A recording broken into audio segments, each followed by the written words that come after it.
इस मसले पर कि आइंदा इलेक्शन 2023 से इलेक्ट्रॉनिक वोटिंग मशीन के ज़रिए हो या जैसे होते थे वैसे ही होते आए, हुकूमत और इलेक्शन कमीशन के दरमियान तनाज़ा मुसलसल ख़राब होता जा रहा है और ये अब मज़ीद गंभीर हो गया है। किसी सूरत हुकूमत और ना ही हमारे जमहूरी निज़ाम के लिए ये अच्छा अमल है।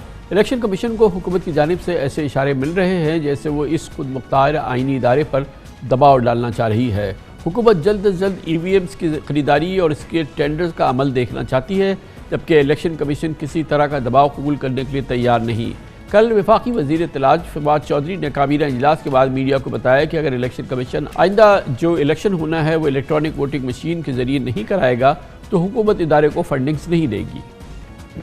EVM के ऊपर एक अहम जो फैसला जो आज काबीना की तरफ से डिस्कस हुआ है वो ये है कि जो कानून में तब्दीली है उसके बाद इलेक्शन कमीशन को हम ये समझते हैं कि अगले तमाम जो अभी बाई इलेक्शंस हैं ये EVM के ऊपर कराने लाजमी है, और अगर इलेक्शन EVM के ऊपर नहीं होते तो एक नुक्ता नज़र ये है कि हुकूमत उसको फंड नहीं कर सकेगी, क्योंकि कानून सिर्फ EVM के ऊपर इंतखाबात को मानता है। लॉ मिनिस्टर साहब जो हैं उनका भी यही ख्याल है कि बादिउल नज़र में जो हुकूमत है वो इलेक्शन कमीशन को तभी फंड इलेक्शंस के लिए दे सकेगी जब वो इलेक्शंस EVM के ऊपर होंगे।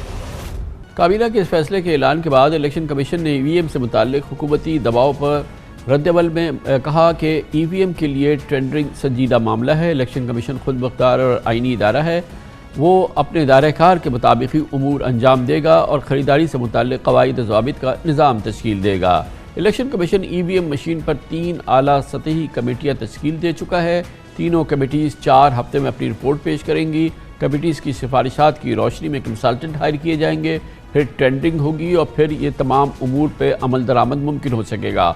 सेक्रेटरी इलेक्शन कमीशन ने 18 नवंबर को कौमी असम्बली की कायमा कमेटी के इजलास में बताया था कि आइंदा इंतखाबात में EVM के इस्तेमाल के हवाले से यकीन से नहीं कह सकते। बाज़ चैलेंजेस की वजह से आइंदा इंतखाबात में EVM के इस्तेमाल की तस्दीक करना क़ब्ल वक्त है। अब इलेक्ट्रॉनिक वोटिंग मशीन के इस्तेमाल से मुताल्लिक शोरगुल तो बहुत है, मगर ऐसा महसूस होता है कि इस मामले पर इलेक्शन कमीशन के साथ हुकूमत की भी पूरी तैयारी नहीं है। इसके जो मुख्तलिफ परमुटेशन कॉम्बिनेशंस हैं वो वर्कआउट हो सकती हैं। हमारी अपनी अदारे जो हैं उन्होंने इलेक्ट्रॉनिक वोटिंग मशीन्स बनानी शुरू कर दी हैं, उसके बारे में ऑर्डर हो सकता है, ये हिसाब किताब लगाया जा सकता है कि कितनी मशीनें आएंगी, वो कितने अरसे में आएंगी, उसके बाद उसकी टेस्टिंग होगी, उसकी पायलट होगा। तो अभी 18-19 महीने, बल्कि अगर असेंबली अपनी मुद्दत पूरी करती है तो इलेक्शन जो है वो 2 साल यानी कि नवंबर 2023 में लाइकली है। तो उसमें अभी 2 साल बकाया है और 2 साल में बहुत कुछ हो सकता है। पिछला जो इलेक्शन हुआ था उसके ऊपर तकरीबन 27 अरब रुपए खर्च हुए थे। ये जो मशीनें हैं आप समझें कि इसके ऊपर इससे ज्यादा खर्चा हरगिज नहीं होगा, और ये कोई 2.5 लाख आपका पोलिंग बूथ है मुल्क में, आप 3 लाख मशीनें ले लेंगे, फिर ये इसलिए भी बचत आपकी होगी कि आपके इंतखाबात तो ज़्यादा रोजाना ही होते हैं, कभी लोकल गवर्नमेंट होते हैं, कभी बाकी ज़मीनी इलेक्शन होते हैं, तो ये मशीनें आप एक दफ़ा ले लेंगे तो आइंदा के इंतखाबात में तो बहुत आपको सस्ते पड़ेंगे। इस इंतहाई गंभीर तनाज़े के हवाले से इलेक्शन कमीशन ऑफ पाकिस्तान में क्या हो रहा है और क्या तैयारियाँ हो रही हैं, तो बात करने के लिए इस्लामाबाद जाएंगे, जहाँ पर हमारे सीनियर कॉरेस्पॉन्डेंट मोहसिन एजाज मौजूद हैं। बहुत बहुत शुक्रिया मोहसिन एजाज साहब। ये बताइएगा कि इलेक्शन कमीशन ऑफ पाकिस्तान तो EVM के हवाले से, इलेक्ट्रॉनिक वोटिंग मशीन के हवाले से अपने एतराज़ात दर्ज करा चुका है, उसके बारे में वो बाकायदा उसकी एक पब्लिक पोजीशन ले चुका है। अब क्योंकि ये कानून बन गया है कि इलेक्शंस इलेक्ट्रॉनिक वोटिंग मशीन के ज़रिए ही होंगे, इलेक्शन कमीशन के अंदर कितनी सीरियसनेस है, कितनी तगोदो है, कितना वो वाकई उस अंदाज से इलेक्शन कराना चाहते हैं जिसको पहले ही वो डिसोन कर चुके थे? देखिए कामरान साहब, बात इस तरह से है कि इलेक्शन कमीशन ऑफ पाकिस्तान ने EVM के मामले पर जब हुकूमत की जानिब से आगाज़ में ये कहा गया कि वो आइंदा इंतखाबात इलेक्ट्रॉनिक वोटिंग मशीन से कराना चाहते हैं, तो उसी वक्त इलेक्शन कमीशन की जानिब से एक बड़ा वाज़ेह मौक़िफ़ सामने आया। उसमें यह कहा गया कि इलेक्शन कमीशन भी टेक्नोलॉजी के इस्तेमाल के हक़ में है, वो चाहता है कि इलेक्शन के प्रोसेस में जिद्दत लाई जाए, इलेक्ट्रॉनिक वोटिंग मशीन भी उसी टेक्नोलॉजी का हिस्सा है। ताहम इलेक्शन कमीशन ये कहता है कि तमाम स्टेक होल्डर्स, उसमें तमाम पॉलिटिकल पार्टीज़, मीडिया, जो इलेक्शन ऑब्जर्वर्स हैं, उन तमाम लोगों का भी इस पर एतमाद हो, क्योंकि जब तमाम स्टेक होल्डर्स का एतमाद होगा तो तभी इंतखाबात जो है वो गैर मुतनाज़ होंगे। अदरवाइज़ ये इलेक्शन कमीशन ये समझता है कि अगर पॉलिटिकल पार्टीज इस पर एतराज़ करेंगी, कुछ पॉलिटिकल पार्टीज, और सिर्फ एक या दो पार्टीज ये कहेंगी कि ईवीएम के जरिए इंतखाब कराया जाए।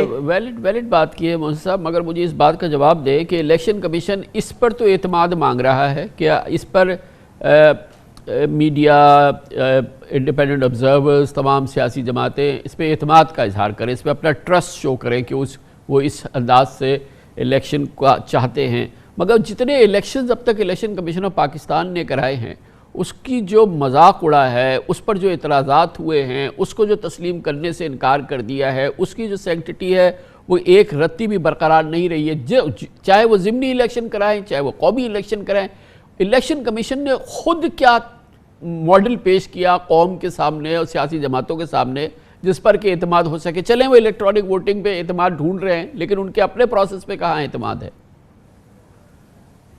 कामरान साहब, बड़ा ज़बरदस्त सवाल आपने उठाया है और यही बातें जो हैं वो की जा रही हैं इस वक्त जो रूलिंग पार्टी है पाकिस्तान तहरीक इंसाफ, उसकी जानिब से भी और मुख्तलिफ क्वार्टर्स की तरफ से ये बातें भी की जा रही है कि इलेक्शन कमीशन को तो अज खुद इस तरह के इकदाम उठाने चाहिए कि वो इलेक्टोरल प्रोसेस में जो है वो जिद्दत लाए और इलेक्शन को जो है वो खामियों से पाक किया जाए, बेज़ाब्तगियों से पाक किया जाए। और इस सिलसिले में डेफिनेटली जो भी टेक्नोलॉजी है, आपको याद होगा कि जब सेनेट का इलेक्शन ओपन बैलेट से कराने के लिए मामला सुप्रीम कोर्ट ऑफ पाकिस्तान में गया था तो सुप्रीम कोर्ट ने बड़ा वाज़ेह कहा था अपने ऑर्डर में कि इलेक्शन कमीशन मॉडर्न टेक्नोलॉजी का इस्तेमाल करे। और मॉडर्न टेक्नोलॉजी में फिर ईवीएम भी आती है, आई वोटिंग भी आती है, इसमें जो दीगर मामलात हैं वो भी तमाम आ जाते हैं। और इस सिलसिले में हुकूमत का हमेशा से ये मौक़िफ़ रहा है कि इस मामले पर ईवीएम के ऊपर कि इलेक्शन कमीशन अज खुद इसके ऊपर जो है वो इकदाम उठाए। ये इलेक्शन कमीशन की रिस्पॉन्सिबिलिटी है कि ट्रांसपेरेंट इलेक्शंस के लिए, फेयर एंड फ्री इलेक्शंस के लिए जिद्दत लाई जाए, ईवीएम लाई जाए, ताकि जो हम अक्सर धांधली के इल्ज़ामात सुनते हैं और ये सुना जाता है कि ठप्पे लगा दिए गए और जाली वोट्स पोल कराए गए, उसको काउंटर करने के लिए ईवीएम लाई गई है। पाकिस्तान ने कोई मुतबादिल निज़ाम जो कि इलेक्शन 2018 से बिल्कुल मुख्तलिफ निज़ाम बनाया हो, उन्होंने एक शफाफ निज़ाम तरतीब दिया हो, एक फूल प्रूफ निज़ाम तश्कील दिया हो, क्योंकि इलेक्शन 2018 को तो तमाम सियासी जमातों ने मासवाए हुकूमती जमातों के कम्प्लीटली रद्द कर दिया था, बल्कि जो हुकूमत की शामिल में भी चंद जमातें उन्होंने भी रद्द कर दिया था। फिर तमाम ज़िमनी इलेक्शन जो थे वो ख़राब हो गए। अभी देखें NA 133 लाहौर में जो इलेक्शन होने वाला है अभी हुआ नहीं है, उससे पहले जो वोटों की ख़रीदारी का अमल शुरू हो गया है वो सब के सामने है। तो इलेक्शन कमीशन क्या इस मामले में ख़ुद इस कमज़ोरी को महसूस करता है कभी कि वो जितने इलेक्शन, इसको तो वो नहीं मान रहा, लेकिन जो उसके अपने इलेक्शन का निज़ाम है वो तो वैसा का वैसे ही है जो इससे पहले का था, उसमें तो उसने कोई बेहतरी नहीं लाई ना। पिछले 3 साल के दौरान उसने दिखाया होता, एक मॉडल लाए होते जिसमें बताते कि देखें ये अब हम करने जा रहे हैं। बिल्कुल ऐसे ही है खान साहब। NA 133 इलेक्शन के हवाले से भी आपने बात की, NA 75 का इलेक्शन भी हमारे सामने है। इसके अलावा KP में होने वाले कुछ इलेक्शन जो हैं उनमें बहुत ज़्यादा कंट्रोवर्सीज देखने में आई और अनफॉर्चुनेटली इलेक्शन का जो प्रोसेस है ये वही प्रोसेस है जो कई साल पुराना है और उसी पर अभी तक इलेक्शन करवाते चले आ रहे हैं इलेक्शन कमीशन ऑफ पाकिस्तान। और अब हुकूमत का भी यही कहना है कि अब जदीद टेक्नोलॉजी को अडॉप्ट किया जाए और उसके ज़रिए ताकि जो मुमकिन हद तक धांधली है या बेज़ाब्तगी कह लें या कोताही कह लें उसको जो है वो रोका जाए। और इसके लिए हुकूमत ईवीएम को एक बेहतरीन तरीका समझती है कि ईवीएम के जरिए, क्योंकि नादरा के साथ ये कनेक्टेड, तो अपनी मजबूरी है कि कवायद, ज़वाबित, तरीक़ाकार उसी से तो ख़रीदारी हो सकती है। फिर ख़रीदारी से पहले क्योंकि ये एक बड़ा रिस्की, बहरहाल जो कभी टेस्टेड एंड ट्राइड इस तरह का मेथड नहीं है, तो ये मशीनें कौन सी होनी चाहिए, कितनी वो जो मौजू मशीन है और कितनी जो ज़रूरत है उसके मुताबिक हो, ये भी एक मुश्किल अमल है ना। क्या सीरियसली इलेक्शन कमीशन इन मसाइल को से नंबर्द आज़मा होने की तैयारी कर रहा है? एक कोई सीरियस एफर्ट नज़र आ रही है? कामरान साहब, सीरियस एफर्ट का जहाँ तक सवाल है वो तो कुछ आने वाले दिनों में ही वाज़े हो सकेगा। इलेक्शन कमीशन ने कानून साजी मंजूर होने के बाद एक काम किया है कि 3 मुख्तलिफ कमेटियाँ बनाई गई हैं। एक कानूनी कमेटी तश्कील दी गई है, एक इंतज़ामी कमेटी तश्कील दी गई है और एक टेक्निकल कमेटी तश्कील दी गई है। इन कमेटियों के ज़िम्मे ये काम लगाया गया है कि ये मुख्तलिफ जो इकसाम की मशीन्स हैं उनका जायज़ा ले। एक तो हमारी जो वजारत साइंस की जानिब से एक यूनिवर्सिटी के ताउन से जो मशीन तैयार की गई है उसका जायज़ा लिया जाएगा। इसके अलावा मुख्तलिफ प्राइवेट कंपनीज़ हैं उनकी मशीनों का भी जायज़ा इस वक्त लिया जा रहा है। इसके साथ साथ मुख्तलिफ और जो लोग ये ममालिक में ये EVM के ज़रिए इलेक्शंस होता है उनके मॉडल्स को देखा जा रहा है। तो ये कमेटी मुख्तलिफ मशीन्स के जो मॉडल्स हैं उनके जो तमाम तर जो मामलात हैं, जो उनके पॉजिटिव या नेगेटिव चीज़ें हैं, उस पर अपनी रिपोर्ट पेश करेगी। क्या आपकी मालूमात है? ये जो हुकूमत का दावा था, फवाद चौधरी साहब ने कहा कि वजारत साइंस एंड टेक्नोलॉजी ने, शबली फराज साहब ने कहा हमने एक मशीन तैयार की है जो कि इस काम के लिए काफ़ी होगी और बिल्कुल वो एक्यूरेट रहेगी। ये दावा किस हद तक सही है और कितनी कैपेसिटी है हमारे इस इदारे की कि वो अगर ये हमें इलेक्शन के लिए ये मशीन चाहिए, 1.5 लाख 2 लाख मशीनें अगर चाहिए तो वो तैयार करके दे सकते हैं, और एक ऐसा मॉडल जो कि साइंटिफिकली क्रेडिबल मॉडल हो और वो मशीन हो, वो अवेलेबल कर सकती है? क्या कैपेसिटी है हुकूमत की? जी बिल्कुल, अगर वजारत साइंस की तैयार करदा मशीन की बात की जाए तो बड़ी ज़बरदस्त मशीन तैयार की गई उनकी जानिब से। उसके डेमोज भी दिए गए इलेक्शन कमीशन ऑफ पाकिस्तान को, और उसी मशीन पर इलेक्शन कमीशन के कुछ एतराज़ात सामने आए थे। ताहम वो एतराज़ात इस नोयत के थे कि जिनको दूर किया जा सकता है और उनको दूर किया जा रहा है। इसी पर एक टेक्निकल एवेल्यूएशन कमेटी भी बनाई गई जिसमें इलेक्शन कमीशन के भी लोग थे और वजारत साइंस के भी लोग थे, ताकि उस मशीन में लेट्स से उस मशीन में एक प्रॉब्लम ये था कि एट अ टाइम उस मशीन में सिर्फ 20 कैंडिडेट्स के नाम शो हो सकते हैं, और ये मसला वजारत साइंस के लोगों का कहना है कि ये दूर किया जा सकता है। यानी 20 हैं तो हम उसमें मजीद नाम भी ऐड कर सकते हैं। लेकिन इसमें अगेन हुकूमत ये कहती है कि इलेक्शन कमीशन फ्रंट फुट पे आए, आगे आके इस पे हमसे ज़्यादा रोल प्ले करे, क्योंकि बेसिकली ये responsibility election commission of Pakistan की है।